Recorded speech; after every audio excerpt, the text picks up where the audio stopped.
Welcome back to Ben's Book Club. Today we are diving into the book Leaders Eat Last by Simon Sinek. We're going to explore why some teams just click and pull together while others don't. And it all kicks off with one really simple but powerful idea. This quote right here, this is basically the entire book in a nutshell. Sinek's whole argument is that we've got leadership all wrong. It's not about the power you have or the title on your door. Nope. It's about your responsibility for the people you lead. It's a huge shift from focusing on your own gain to making sure your team is okay.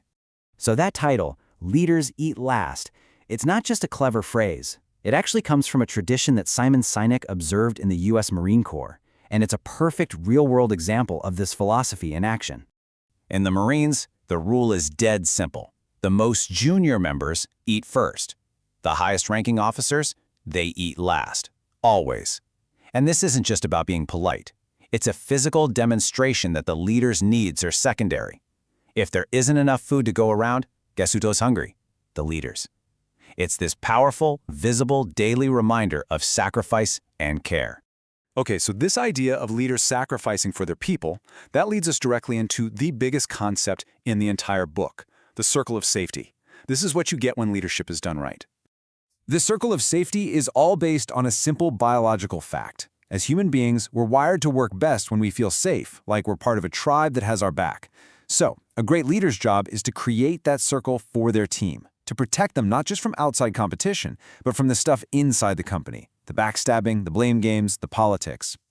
And you can just see how different these two worlds are. I mean, it's night and day. On the left, inside that circle, you've got trust and cooperation. All the team's energy is focused outward, on innovation, on taking on the competition. But on the right, without that safety, fear and cynicism take over. The organization starts to eat itself alive, and everyone's busy watching their own back instead of focusing on the real threats. Now here's where it gets really interesting. Sinek doesn't just leave this as a nice management theory. He actually grounds it in biology, in our own brain chemistry. This isn't just some feel-good idea. It's literally how we're built to operate. He breaks it all down into a few key chemicals. You've got what he calls the selfish ones, endorphins and dopamine. Those give you that buzz from hitting a goal or finishing a task. But then you have the crucial social chemicals, serotonin and oxytocin. These are the ones that create feelings of trust, belonging, and pride. They're the glue that holds a great team together. And then there's cortisol, the stress chemical, which floods our systems when we feel unsafe and literally destroys trust. And this leads to a massive problem that Sinek sees everywhere in modern business. Our obsession with short-term numbers, with hitting quarterly targets, has turned us into dopamine addicts. We're always chasing that next hit of individual achievement, and in the process, we're totally neglecting the very chemicals, oxytocin and serotonin, that actually build strong, resilient, and trusting teams over the long haul. So, if we're biologically wired for all this cooperation and safety, why are so many workplaces full of fear and mistrust? Well, Sinek argues that the answer lies in a huge philosophical shift that happened in the business world. As you can see on this timeline, there's been a pretty dramatic change. Back in the post-World War II era, a lot of companies really felt a deep sense of responsibility to their employees and their communities. But then, starting around the 1980s, this idea of shareholder primacy took over. All of a sudden, the only thing that mattered was making money for the stockholders. Sinek says this shift basically shattered our social contract at work. This change created what Sinek calls the abstraction problem. When leaders are managing thousands and thousands of people, those individuals can just fade into data points on a spreadsheet. And let's be honest, it is so much easier to make a decision to lay off 10,000 resources to bump up a stock price when you don't actually know any of them. You don't have to look a single person in the eye. And that really brings us to the core challenge for pretty much any modern organization, right?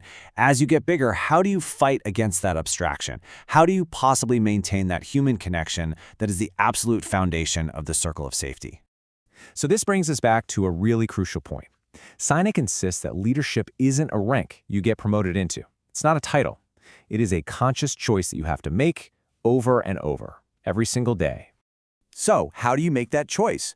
Well, it starts with sacrifice, genuinely putting your team's needs before your own perks and interests. From there, it's about building trust by being open and showing some empathy. You have to actively fight that abstraction we talked about by actually getting to know your people as people. And finally, you have to own it. The culture is a reflection of its leader, so you have to take responsibility for it. It really all comes back to this one powerful truth. Real leadership has a price. It's not about the corner office or the fancy title. It's about carrying the weight of responsibility and being willing to sacrifice for the good of the team. And that leaves us with a pretty provocative question to take back to our own lives, right? Think about your team, your company. Metaphorically, and maybe even literally, who eats first? The answer to that question tells you everything you need to know about the culture you're in. Thank you for joining Ben's Book Club. Subscribe so you don't miss an episode.